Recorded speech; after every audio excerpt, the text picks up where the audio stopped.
Bonsoir à tous, que le Seigneur vraiment puisse nous bénir à l'écoute de sa parole. Merci Seigneur pour la louange, pour l'adoration. N'hésitez pas toujours, qu'importe ce que vous faites chez vous, de chanter le Seigneur et de louer. Mettez-vous des petites musiques quelque part où vous pouvez tout le temps écouter. Écoutez dans vos voitures des louanges à Dieu, louez Dieu, passez la journée. Comme ça, quand vous avez l'opportunité, pas des hymnes, hein.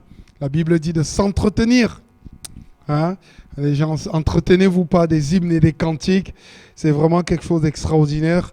Et chantez à l'Éternel de tout votre cœur. Là, parfois, tu passes en voiture, tu vois certaines personnes, mais elles sont là, au feu. Et tu as envie de dire, mais putain, j'ai envie de chanter, que ce soit vous. Que vous soyez pris en vidéo, après on vous met sur Facebook et on fait un zapping avec vous parce que vous avez chanté à l'Éternel un cantique, quelque chose de beau à l'Éternel parce qu'il est vraiment, il est merveilleux. Chanter en tout moment, en tout temps. C'est bon de chanter, c'est vraiment une astuce dans l'Éternel. Moi, parfois aux gens, je demande, est-ce que tu chantes? Ici dans le sud-ouest, ils disent, est-ce que tu chantes? Tu chantes? Il faut chanter. Chanter, c'est vraiment... Et parfois même, tu peux aller dans un endroit, tu reconnais un chrétien parce qu'il est toujours en train de fredonner un chant. Souvent, c'est une marque de fabrique des gens qui sont chrétiens. Et chanter chez nous, ce n'est pas avoir la voix de Pavarotti. Hein. C'est chanter, voilà. Donc, chantons un cantique.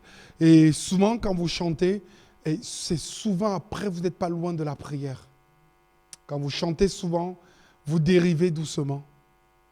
Et après, vous priez. Chantez en tout temps. Allez retrouver vos CD. Maintenant, c'est dans les téléphones. Nourrissez-vous de la musique chrétienne. On arrive à un siècle où il y a de la musique chrétienne partout.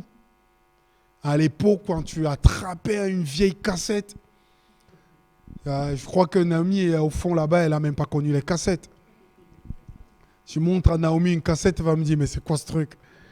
Nous, on a connu les cassettes. Et à l'époque, les disques, les tourne-disques là où tu mettais... Et ça en Afrique, après, ça a été les cassettes.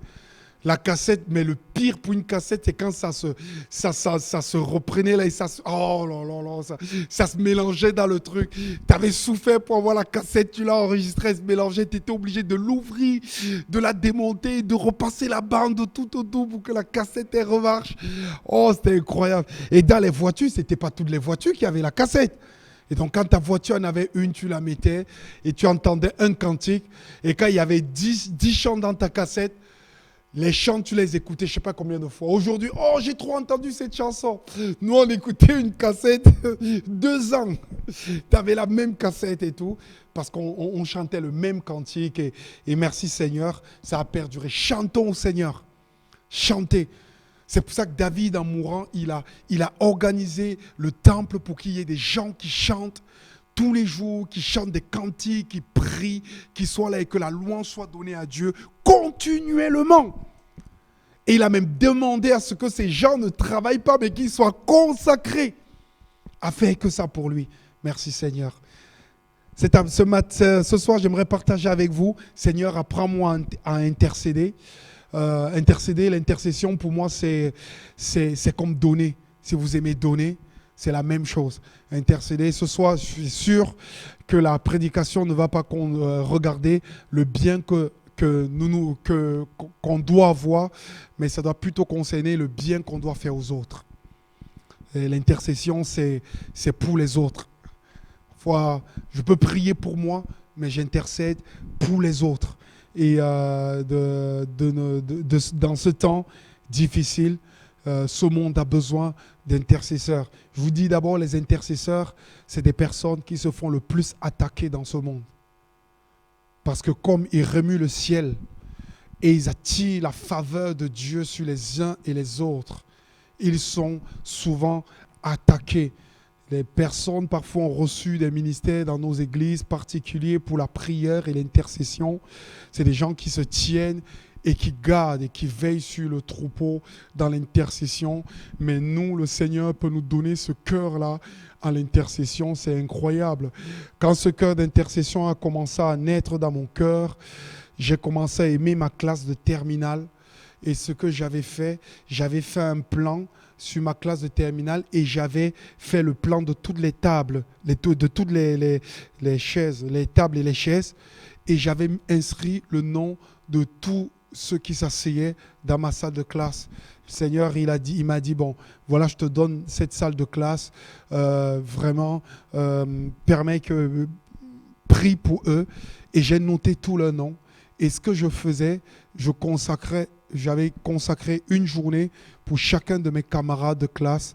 Pendant cette journée, je priais pour eux, je les portais au trône de grâce, j'essayais de comprendre les sujets de prière qu'ils avaient et je priais comme ça et j'ai intercédé comme ça pour toute ma classe.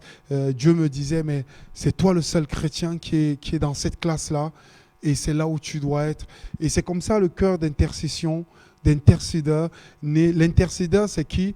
C'est celui qui voit Dieu dans son trône de grâce. Et Dieu a tellement de cadeaux, de bienfaits, de bénédictions. Il voit tout ce que Dieu possède. La gloire, la puissance, l'honneur, les miracles. Et il regarde, il voit Dieu. Et d'un autre côté, il se tourne et il regarde la terre, ses voisins, les gens tout autour. Il les voit pauvres, nus, tristes, malheureux et vraiment ratant tout. Et alors lui, il est comme au milieu. D'un côté, il voit Dieu et toutes ses ressources qu'il n'a qu'un cœur pour donner. Et de l'autre côté, il voit tout à côté des gens qui ont besoin de ce Dieu-là. Alors cette personne se décide à dire, Seigneur, j'ai envie, par ma prière et mon intercession, allez prendre, ça c'est une image, hein, allez prendre ce que Dieu a pour venir donner à ceux qui ont besoin. Pas pour moi, parce que je sais que pendant que je le ferai, Dieu s'occupera de moi. Mais moi je décide d'aller prendre et venir donner. Et c'est ça l'intercesseur. L'intercesseur, il est convaincu de deux choses. La première, que Dieu a toute ressource en lui et qu'il n'y a rien qui lui manque à notre Seigneur. Et il a tout. Il est convaincu, deuxièmement, que notre Dieu, il aime donner. Il ne vient que donner. Et ensuite, il est épris d'amour des gens qui vont en face. J'aimerais qu'on puisse lire dans le passage qui m'a plu comme texte ici. Tout le monde le connaît, c'est le texte de Néhémie. L'un des personnes qui étaient vraiment dans la parole de Dieu, qui intercédait. Il aimait ça. C'est vraiment extraordinaire. Néhémie, chapitre 1er, verset 1. Récit de Néhémie, fils de Akalia, la 20e année où Artaxerxès, roi de Perse, pendant le mois de Kislev, moi, Néhémie, j'habite dans la citadelle de Suse. Un de mes frères juifs, Anania, arrive à la province de Juda avec quelques hommes. Je leur pose des questions sur les Juifs restés en vie après la déportation et sur la ville de Jérusalem. Et il me répondit, les anciens exilés habitent dans la province de Juda, mais ils vivent dans une grande misère et dans la honte. Il y a 3 trous dans le mur qui entoure Jérusalem et les portes de la ville ont été brûlées. Si on continue, en entendant ces paroles, je m'assis et je pleure pendant plusieurs jours. Je reste dans la profonde tristesse et je jeûne. Je me mets à prier le Dieu qui est au ciel et je lui dis, ah, ça c'est un cri africain, ah Seigneur Dieu qui est au ciel, Dieu grand et terrible, tu gardes ton alliance avec ceux qui obéissent à tes commandements, tu restes fidèle à ceux qui t'aiment. Écoute-moi attentivement et tourne tes yeux vers moi. Écoute maintenant la prière que je t'adresse, moi, ton serviteur. Jour et nuit, je suis en prière devant toi pour nous, les Israélites, tes serviteurs. Je reconnais les péchés que nous avons commis envers toi. Oui, moi et mes ancêtres, nous avons péché. Amen. peut lire ce passage et on voit réellement quelqu'un qui va intercéder. Première chose pour la personne qui intercède, qu'est-ce qu'il fait? L'intercession, c'est aller vers la connaissance de la situation. Il y a des situations qui viennent à nous. Et aller au plus près de la situation, connaître, savoir, c'est ce qui est incroyable. Parce que la Bible dit ici que Néhémie, il habitait dans la citadelle de Suse. Donc quand tu habites dans une citadelle, tu ne vis pas dans le ghetto, hein, pas dans les quartiers chauds de Colomiers. Il y a une citadelle. Il servait le roi. Et il voit un de mes frères juifs, Anani, arrive de la province de Juda. Je leur pose des questions. Celui des juifs restés en vie après la déportation. Il va voir le juif qui arrive. Il pose des questions. Est-ce que je peux savoir? Il peut fermer les yeux. Il peut ne pas parler. Il peut ne pas vouloir connaître. Il pose la question pour savoir réellement ce qu'il en est des exilés. Il pose la question pour savoir quel est leur état. Il pose la question pour savoir s'ils mangent, s'ils dorment bien. Il pose la question pour voir ce qu'il y a réellement et ce qui se passe. Parfois, de temps en temps, des situations viennent nous trouver, mais il est bon parfois d'être protagoniste, d'aller demander, de prendre des nouvelles, d'anticiper, d'aller prendre l'information, de savoir, d'ouvrir son cœur à ce qui se passe tout autour. T'es impressionné l'autre jour, souvent à l'école où je travaille à Dox, parfois le mardi, c'est moi qui ouvre le portail, je laisse rentrer les élèves. Et l'autre jour, j'ai laissé rentrer les élèves comme ça. Et il y a une mamie, elle amène souvent 4 ou 5 petits-enfants pour l'école. Et elle a amené les petits-enfants et il y avait une autre maîtresse à côté, mais elle n'était pas bien ce jour-là. J'ai regardé et elle a fait, mais je ne viendrai pas les prendre, ils seront claés cette fin de journée. Et elle a parlé à une maîtresse. Elle lui a dit, hop, j'ai saisi. Elle lui a dit, je m'en vais à un rendez-vous médical. Je suis malade. Et elle s'est effondrée. Hop, juste rapprocher, savoir ce que c'était, ce qu'il en était. Hop, depuis dans mon cœur, j'ai comme cette dame-là et tout. Je ne la revois plus revenir, mais je sais que ce matin, j'étais au portail. Je ne l'ai pas vu arriver, mais je sais que comme il n'y aura pas l'autre maîtresse, je vais aller prendre de ses nouvelles. Je vais exactement savoir ce qu'il en est et je vais voir comment prier dans mon cœur. Ce n'est pas pour nous qu'on le fait, mais la façon dont elle a pleuré, cette dame, directement au portail, ça, waouh! Donc du coup, ouvrons nos oreilles, allons prendre l'information. On a des gens qui vivent autour de nous. Parfois, c'est des gens de nos familles. Parfois, c'est des gens aussi extérieurs. Parfois, c'est des gens que nous allons rencontrer. Et parfois, c'est des gens même de notre nation. Là, ça concernait toute une nation. Et il a eu à cœur de prendre l'information, de s'informer, de savoir ce qu'il en était. Quelqu'un qui va prier, de savoir pourquoi il prie, qu'est-ce qu'il en est, quels sont les besoins, où connaître, quand parfois Dieu va te mettre à cœur une mission. Et d'une mission, là je sors du Cameroun, et il restait 2 jours de notre séjour, et j'ai un oncle, le mari de ma tante, qui me fait, mais est-ce que tu sais que j'aide un orphelinat au Cameroun? Il dit, c'était un prêtre qui s'en occupait, il ne peut plus, et la dame, elle est toute seule, elle n'a pas pris de métier, et elle récupère les enfants qui sont un peu jetés de partout. Et l'autre jour, il me fait, on est venu et on a jeté un bébé dans un carton dehors. Ils ont récupéré le bébé et le temps de le réanimer, il est mort. Et il récupère des enfants. Il m'a dit ça 2 jours avant de partir. J'ai dit, mais est-ce qu'on peut aller voir? J'ai fait comme Néhémie, regarder quelles sont les infos, qu'est-ce que je peux prendre. Il m'a dit, mais viens, on y va. Mais il dit, tu ne peux pas aller les mains vides. Chez nous, on ne se déplace pas les mains vides en Afrique. On est allé acheter des beignets au sucre. Ils kiffent les beignets au sucre. C'est des beignets dans lesquels tu mets du sucre, là, ils aiment ça. Et donc, quand on est allé dans une boulangerie, on a dévalisé tous les beignets au sucre. Si bien qu'une femme, elle est arrivée, elle a fait, est-ce qu'il y a encore des beignets au sucre? Le vendeur fait non. On a tout pris. J'aurais pu lui passer un, mais c'était pour les orphelins. Donc, du coup, elle pouvait souffrir un jour de ne pas avoir des beignets au sucre. Donc, voilà. Et on a pris les beignets au sucre. On a payé quelques trucs. Et on est allé à l'orphelinat. Et après, les enfants sont venus. Et les tout petits, ils ont entonné un chant. Bienvenue par la grâce du Seigneur, nous vous accueillons. J'étais là, je me suis dit, waouh! Après, ils nous ont accueillis, ils se sont présentés. Et ensuite, la dame, elle a commencé à nous faire visiter les lieux. Oh! Quand j'ai vu, ils prenaient la douche. Je n'ai pas envie de vous montrer les photos, vous allez être choqués. Et imaginez déjà, vous vivez dans un pays pauvre, dans un ghetto. Et imaginez que vous êtes orphelin dans ce pays-là. Donc, du coup, moi, quand j'étais en Afrique, je vivais dans un ghetto, j'étais mieux qu'eux. Donc, du coup, eux, ils sont... Et elle me montrait. Et mon oncle était allé là-bas parce que ça faisait 4 jours qu'elle n'arrêtait pas la dame de l'appeler. Et mon oncle me disait, mais j'ai pas assez de moyens, je peux pas. Et là, je lui ai dit, il me reste quelques billets de CFA et tout, je peux aller là-bas. Et on y est allé. Et du coup, on a amené, et elle nous a montré les locaux.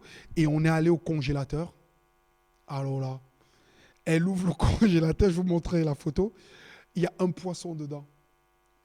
Et il y a 40 enfants.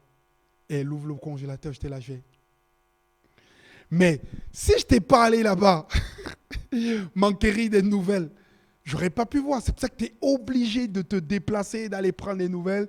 Et ensuite, je vais donner des CFA comme ça. Vous voyez, ça, c'est un CFA. Ça, c'est 10 000 francs CFA. Ça vaut... Hein? Voilà. Vous imaginez ça? Donc, ça fait 10 000 francs CFA. Donc, il m'en restait quelques-uns sur lesquels on a changé. Et je lui ai donné. Elle était trop contente. Ça faisait à manger peut-être pour quelques jours, quoi. Et 40 000, je ne sais pas combien tu manges pour 40 enfants. On leur a donné ce qu'on avait. Mais on est parti. Mais je me suis dit, ce n'est pas fini.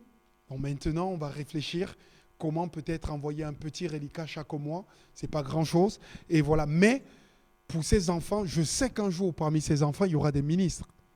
Je sais qu'un jour, parmi ces enfants, il y aura des prédicateurs de l'évangile. Je sais qu'un jour, parmi ces enfants, il y aura... Mais on est allé s'enquérir. L'intercesseur, il va aux nouvelles. Parfois, tu vas passer, quelqu'un va dire, « Ah, je suis malade. » Mais tu es malade de quoi? Comment ça se fait? Qu'est-ce qu'il y a? Tu vis où? Tu fais quoi? Comment? Où? Et vous imaginez les détails qu'on lui a donnés? Hey, dans la muraille, il y a une grande misère. Il y a des trous dans le mur. Les portes ont été brûlées. Le mur, les portes, le truc. Et il a la situation. Ne passez pas comme ça. Arrêtez-vous. Stoppez-vous. Demandez. Prenez des nouvelles. Ouvrez vos oreilles. Prenez du temps. L'intercesseur, c'est quelqu'un qui a la connaissance de la situation. Et parfois, Dieu fera venir.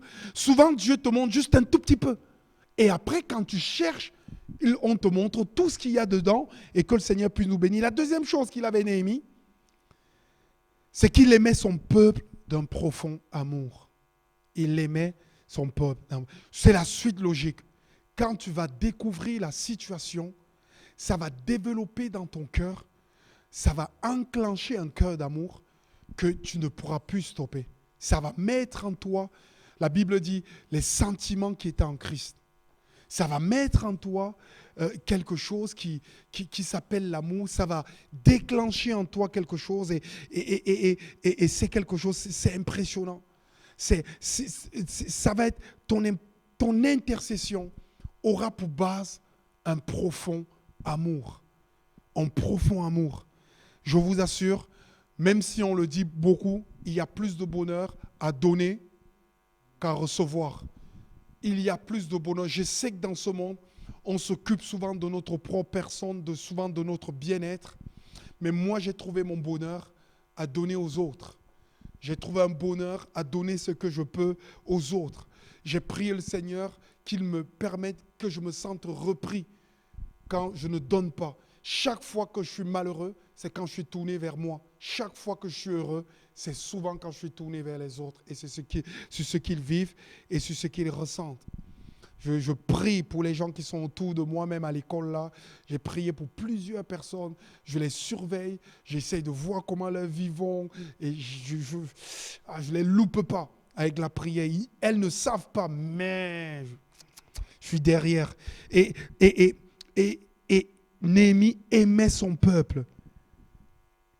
La Bible dit en effet, 1 Corinthiens 13, 1, en effet, si je parle des langues des hommes, même celles des anges, sans avoir l'amour, je ne serai rien de plus qu'une trompette claironnante ou une cymbale bruyante.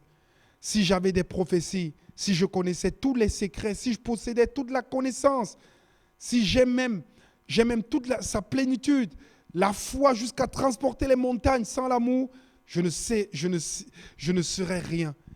Si même je sacrifie tous mes biens jusqu'à ma vie pour aider les autres au point de pouvoir m'en vanter sans l'amour, cela ne servira à rien. Jésus-Christ, sans son amour, j'ai besoin, voilà, pas aider les autres pour m'en vanter, mais avoir ce profond, cette compassion, ces tripes qui sont parfois pris et qui nous donnent d'aller aider les autres. Et voilà, Néhémie aimait son peuple. La situation de son peuple lui importait. Et quand il a pris les nouvelles, ça a complètement chamboulé son cœur. Laissons nos cœurs interpellés pour l'amour pour les autres. Laissons nos cœurs interpellés par amour pour les autres. Laissons Dieu cultiver le jardin de notre cœur, gratter à l'intérieur et y mettre de l'amour pour les autres. Laissons Dieu développer cela encore plus en nous.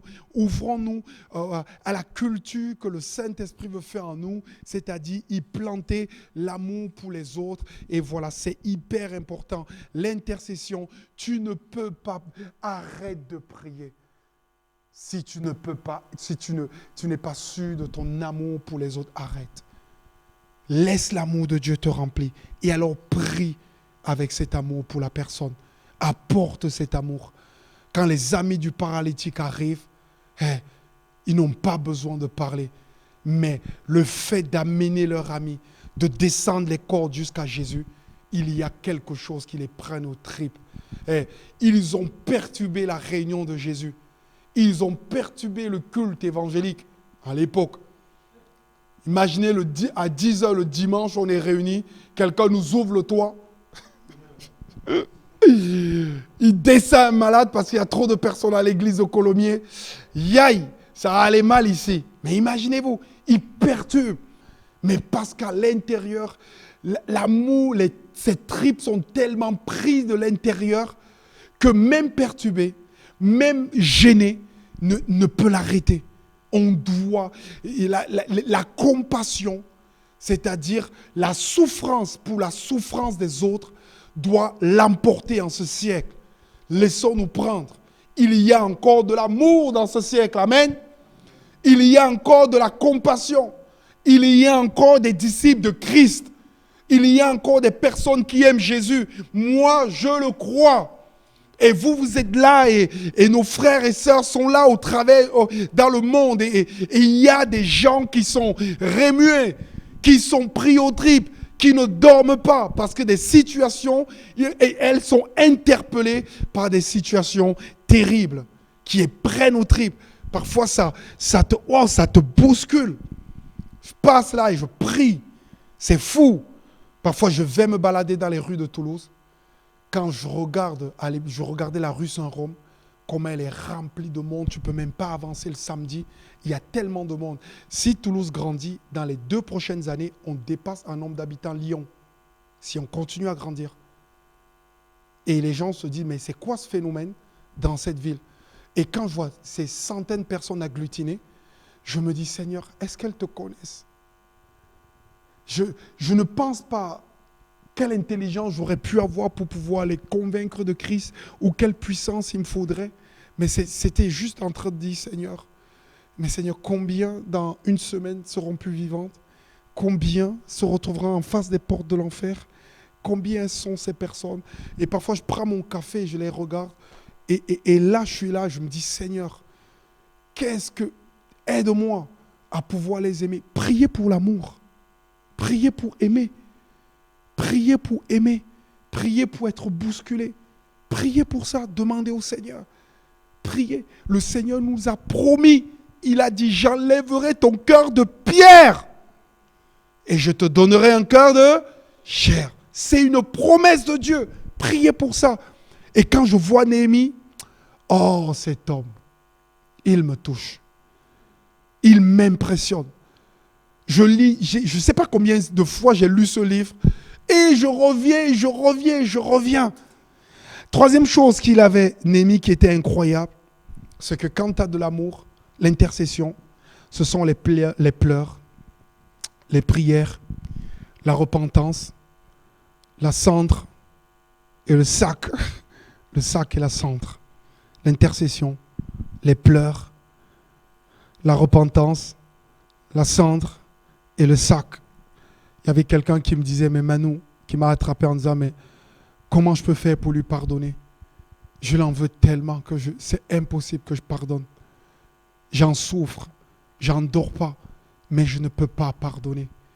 Et moi, j'étais à côté de la personne. Je dis, mais je ne peux pas ouvrir ton cœur. Mais qu'est-ce que vous avez? Vous repartez, et quand il vous dit ça, vous serrez le cœur, vous ne pouvez pas pleurer en face de la personne, vous repartez chez vous, vous trouvez un coin seul, et vous vous repentez d'abondant là en disant, Seigneur, voilà. Quand parfois c'est des personnes que tu aimes, des personnes de ta famille, parfois ça peut être ta mère qui te dit ça, parfois ton père, parfois un cousin, parfois un oncle, parfois un jour c'est un mari qui m'a dit ça vis-à-vis de sa femme.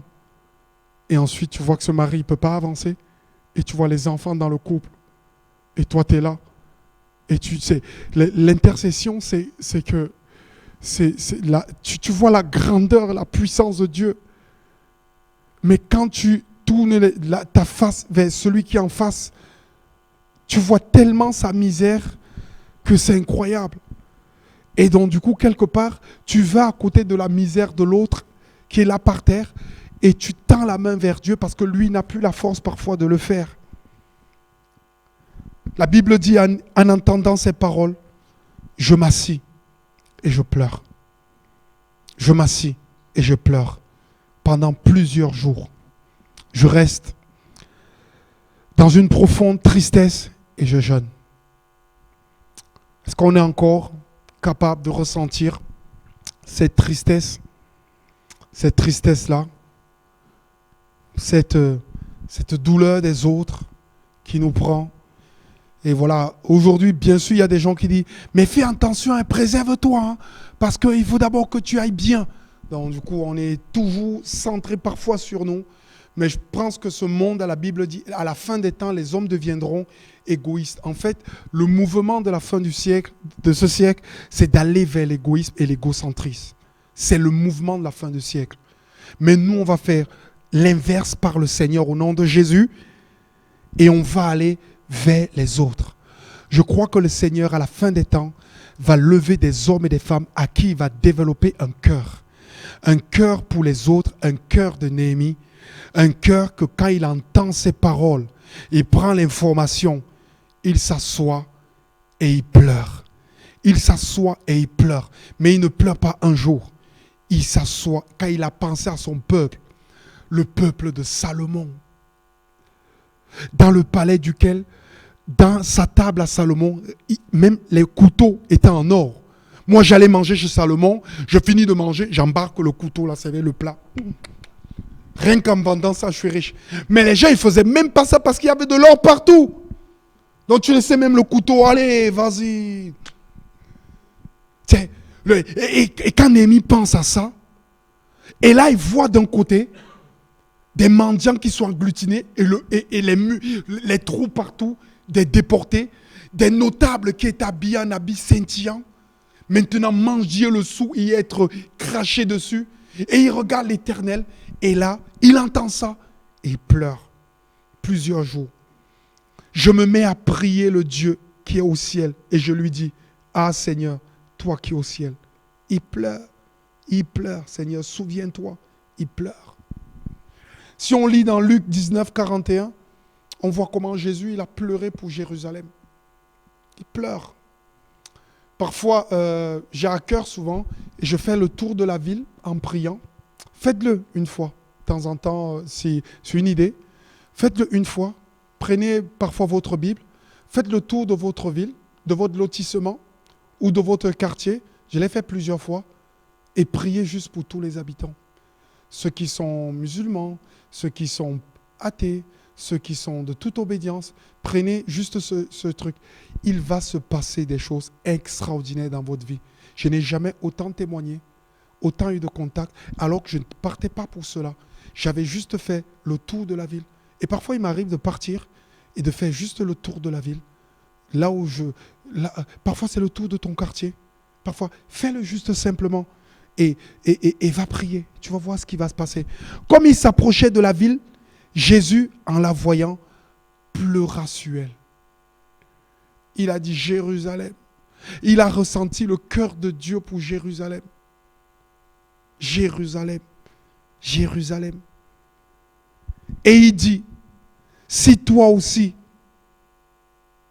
au moins ce jour qui t'est donné, tu connaissais les choses qui t'appartiennent, qui appartiennent à ta paix. Mais maintenant, elles sont cachées à tes yeux. Il viendra un jour sur toi, des jours où tes ennemis t'environneront de tranchées, t'enfermeront et te serreront de toutes parts. Ils te détruiront, toi et les enfants au milieu de toi. Ils ne laisseront pas en toi pierre sur pierre, parce que tu n'as pas connu le temps où tu as été visité. Et là, il pleure. Il regarde Jérusalem. Il dit à Jérusalem, regarde comment tu es, Jérusalem. Tu souffres. Et là, Jésus pleure pour Jérusalem. Après la mort de Jésus, quelque temps, on va brûler Jérusalem, le temple et tout. Ça va arriver, mais il intercède, il pleure. Il pleure et il intercède. Waouh, waouh, Seigneur. Waouh, waouh. Vous vous rappelez l'histoire d'un autre quelqu'un qui intercède, c'était Moïse. Vous connaissez l'histoire de Moïse? Il intercédait, Moïse. Moïse, vous vous rappelez, il va à la montagne, et il va prendre les tables de la loi. Et pendant qu'il est à la montagne, il est en train de prendre les tables de la loi, qu'est-ce que le peuple fait derrière? Où est cet homme qui nous a sortis d'Égypte? Il ne vient pas. Puisqu'il ne vient pas, fabriquons-nous un Dieu. Alors, ils ont pris, vous voyez, de l'or et plein de choses. Ils ont fondu et ils ont fabriqué le veau d'or pour dire, voilà le Dieu qui nous a sortis d'Égypte. Waouh! Et la colère de Dieu s'est enflammée sur eux. La Bible dit dans Exode 32, verset 9, l'Éternel dit à Moïse, je vois que ce peuple est un peuple courette. Maintenant, laisse ma colère va s'enflammer contre eux. Je les consumerai et je ferai de toi une grande nation. Dieu dit, je change de projet. Je vais les dégager. Ils vont prendre chair. Je les explose. Je les éclate. Ils passent. Qu'est-ce que fait Moïse? Moïse, par sa prière, va commencer à tordre le cœur de Dieu. Moïse va changer la décision de Dieu. L'intercesseur, c'est quelqu'un, par la connaissance de ce qu'il a, par l'amour qu'il a pour que Dieu lui donne pour un peuple, pour une personne, pour des gens, il est capable de changer le cœur de Dieu et les idées que Dieu a prévues. Le plan est arrêté. Pousse-toi, ce peuple, ma colère, elle arrive, elle est consume. Et c'est toi, par toi, je fais une grande nation. Moïse implora l'Éternel, son Dieu. Pourquoi, ô Éternel, ta colère s'enflammera-t-elle contre ton peuple? Parce que tu as fait sortir du pays d'Égypte par une grande puissance et par une main forte. Pourquoi les Égyptiens diraient-ils? C'est pour leur malheur qu'il les a fait sortir. C'est pour les tuer dans les montagnes, pour les exterminer de dessus la terre. Reviens de l'ardeur de ta colère. Reviens Seigneur. Change d'avis et repens-toi du mal que tu veux faire à ton peuple. Hein? Il va dire à Dieu, repens-toi. Hein? Et c'est ce genre de prière. Et parce qu'il connaît le cœur de Dieu. Il sait que Dieu aime son peuple. Il sait que Dieu peut le faire. Mais il sait que Dieu peut changer d'avis. Alors il se place entre Dieu et le péché du peuple. Et il demande à Dieu de réorienter ses radars et de changer. Et Dieu est interpellé. Il touche le cœur de Dieu par sa prière. Il dit, Seigneur, reviens de l'ardeur de ta colère et repens-toi du mal que tu veux faire à ton peuple.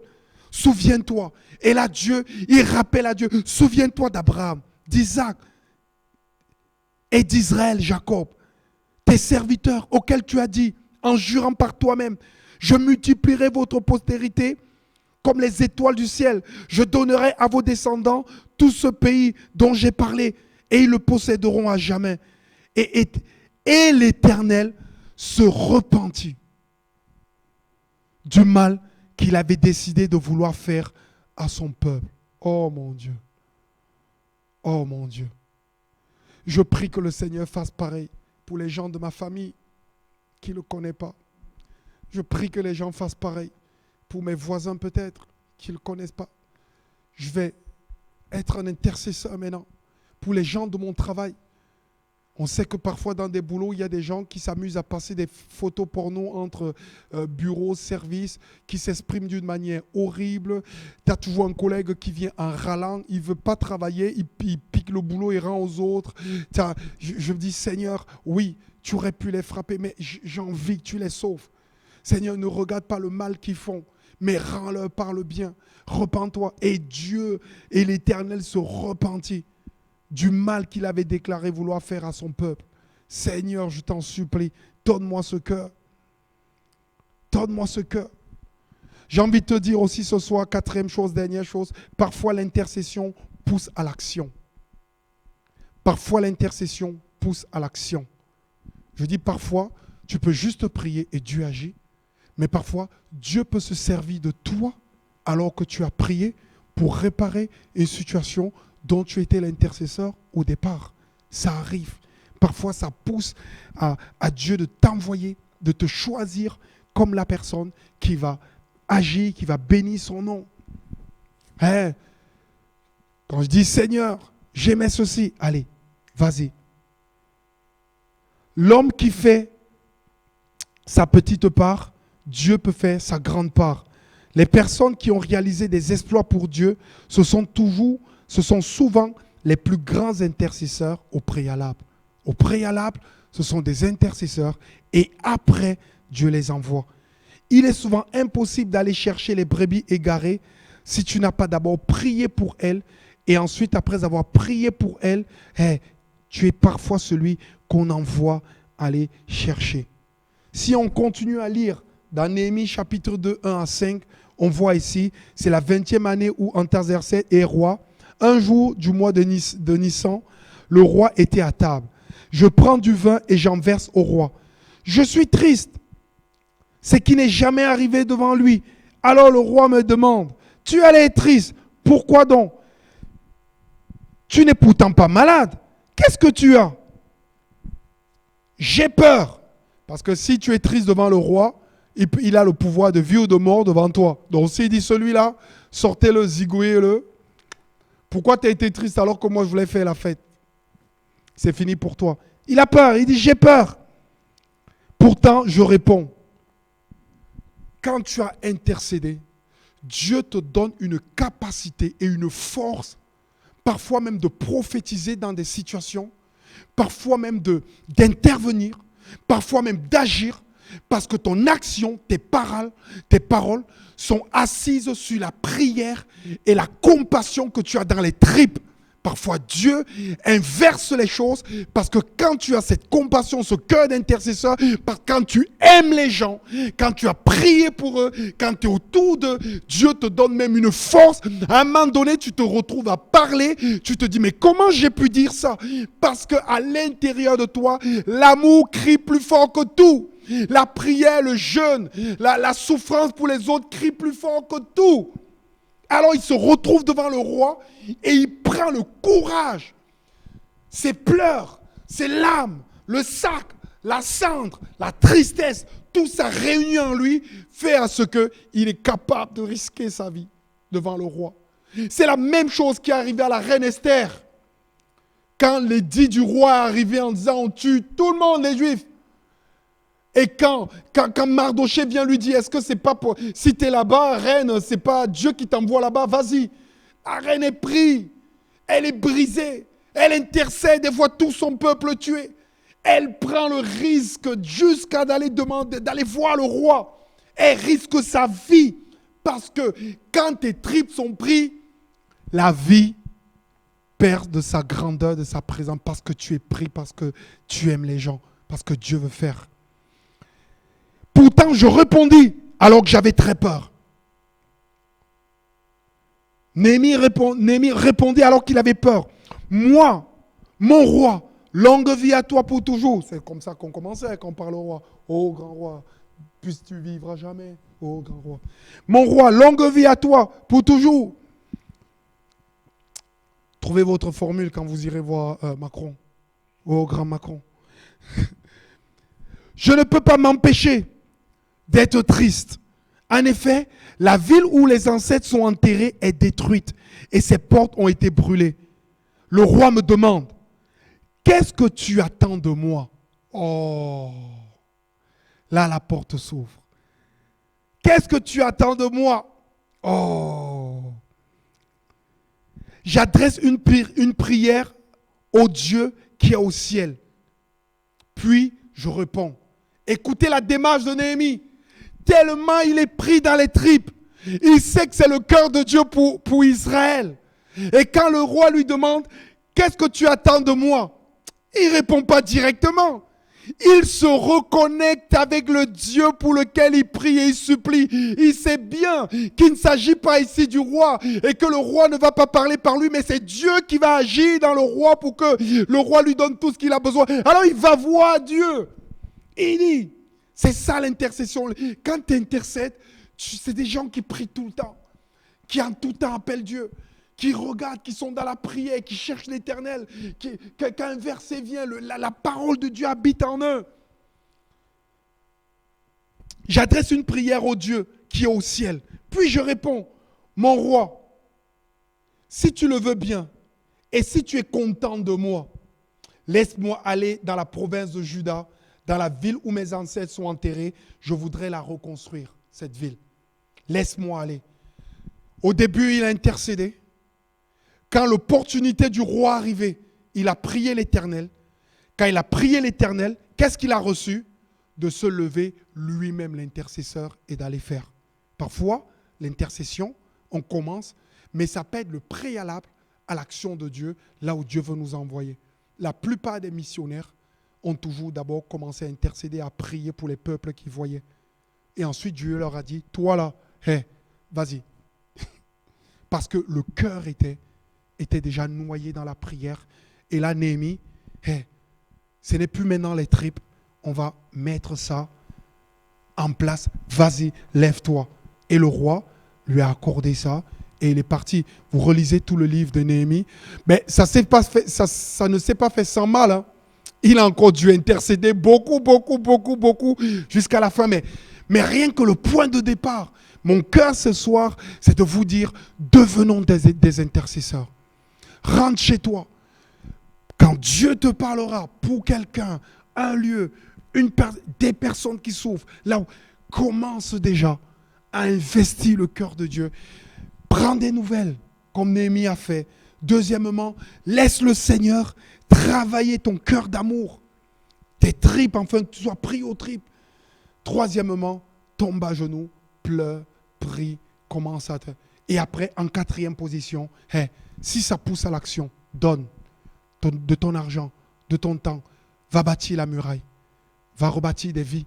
Ça peut pas être la muraille, ça peut être des vies. Ça peut être des organismes. Ça peut être des personnes. Ça peut être des gens autour de toi. Ça peut être... voilà. Jésus, l'unité de don, c'est juste un verre d'eau à celui qui a soif. Que le Seigneur puisse nous donner d'être des intercesseurs. Des personnes qui se mettent entre lui et des gens qui souffrent. Jésus était un intercesseur. Il s'est levé la nuit, toutes les nuits, alors que les gens dormaient. Et il allait à la montagne, il priait toute la nuit pour le peuple, pour son œuvre, pour ce qu'il allait faire pour eux. Et il priait pour eux, et il priait sans relâche. Il priait. Il obtenait des choses parce qu'il priait, il suppliait. La Bible dit il a vraiment obtenu, il a été sauvé par des supplications, des prières, des cris qu'il donnait à Dieu parce qu'il intercédait. Il pleurait non seulement pour Jérusalem, mais il pleurait pour nos péchés. Et que le Seigneur puisse nous conduire, nous donner d'être des gens qui intercèdent pour les autres. Si tu vas avoir beaucoup de bénédictions, intercède pour les autres. Agis pour eux. Si tu vas avoir des bénédictions, si tu veux être heureux, intercède pour les autres. Le bonheur qu'il a à donner est inimaginable. Et notre vie n'est pas finie sur cette terre. Le peu de temps que Dieu va nous donner, on va intercéder, on va aider, on va sauver, on va aimer, on va patienter et on ne va pas se relâcher jusqu'à ce que Dieu agisse. Il va nous montrer demain, il va te montrer vers qui intercéder, qui servir, qui donner. Que Dieu puisse nous aider à être des intercédeurs. Celui qui intercède, il prend la main de celui qui souffre. Il prend la main de Dieu et il unit les deux. C'est pour ça que la Bible dit qu'on a reçu le ministère de la réconciliation. De la réconciliation. On l'a reçu. Amen. Est-ce qu'on peut prier ce soir que le Seigneur vraiment puisse nous bénir? Seigneur, nous te prions au nom de Jésus. Nous savons, Seigneur mon Dieu, que tu nous as appelés avant la fondation du monde. Et Seigneur, tu nous as donné ce qu'on a vraiment besoin. Tu nous as donné ton esprit afin que nous soyons le sel de la terre et la lumière du monde. Seigneur, nous voulons être cette lumière. Mais Seigneur, nous voulons, Seigneur mon Dieu, au nom de Jésus, porter des personnes au trône de la grâce. Nous voulons soutenir des gens. Nous voulons que plusieurs comptent sur nous. Nous voulons bénir par la prière. Nous voulons être là, intercéder. Nous voulons être proches d'eux. Seigneur, nous avons encore beaucoup à donner. Nous sommes riches. Nous sommes riches spirituellement. Nous avons toutes les richesses qui sont en Jésus-Christ. Nous sommes héritiers, co-héritiers en Christ. Tout ce que Christ avait, nous l'avons, Seigneur, au nom de Jésus. Seigneur, alors nous avons beaucoup à donner. Seigneur, donne-nous de nous lever. Donne-nous de donner. Donne-nous de tendre l'oreille vers ceux qui souffrent, ceux qui ont des besoins, ceux qui sont autour de nous. Seigneur, des gens qui ne sont pas sauvés. Seigneur, donne-nous d'avoir le cœur touché. Brise notre cœur. Amène notre cœur dans les pleurs. Amène notre cœur dans les larmes. Amène notre cœur, Seigneur mon Dieu, à être touché. Permets que nos tripes se remuent, car nous voyons la douleur et la souffrance. Aide-nous, Seigneur mon Dieu, à partir dans la prière, à te supplier, à te demander. Seigneur, je t'en supplie, que nous soyons pris, que nous soyons ton peuple. Seigneur, donne-nous d'intercéder. Donne-nous de demander à Dieu. Seigneur, nous voulons être des Moïse qui donnent au cœur de Dieu de changer. Qui prient, Seigneur mon Dieu, des gens qui prient au nom de Jésus. Afin que Dieu, vraiment la sentence de Dieu s'inverse. Que le jugement qui devait tomber, Seigneur, pour ceux qui ne croient pas, ça se change en bénédiction. Seigneur, nous croyons à la puissance de la prière. Seigneur, les ténèbres reculent sur nos voisins, sur les gens de nos familles, quand nous prions. Seigneur, je t'en supplie. Seigneur, pendant que nous sommes en train de prier, si tu veux te servir de nous, viens nous prendre. Afin qu'on fasse les œuvres que tu as prévues d'avance, au nom de Jésus comme Néhémie. Seigneur, mon Dieu, permets que cette compassion vienne chasser toute peur. Que cette compassion vienne enlever toute crainte. Que cette compassion vienne enlever toute timidité. Car nous avons la compassion. Nous n'avons plus peur de témoigner au nom de Jésus. Que cet amour, Seigneur mon Dieu, nous saisit. Seigneur, fais de cela comme une prière dans nos cœurs, que nous prions pour nous approcher de toi. Merci Seigneur mon Dieu pour ce que tu fais. Tu bénis l'Église. Seigneur mon Dieu, tu bénis là où tu nous placeras. Tu bénis nos lieux de travail. Seigneur, tu bénis là où nous sommes. Et tu répands ta grâce au nom de Jésus. Amen. Amen. Que le Seigneur vraiment puisse nous bénir. Allez maintenant donner. Donner dans la prière. Ouvrons nos mains. On verra la gloire de Dieu. Et que le Seigneur vraiment puisse nous bénir. Bon retour à tous.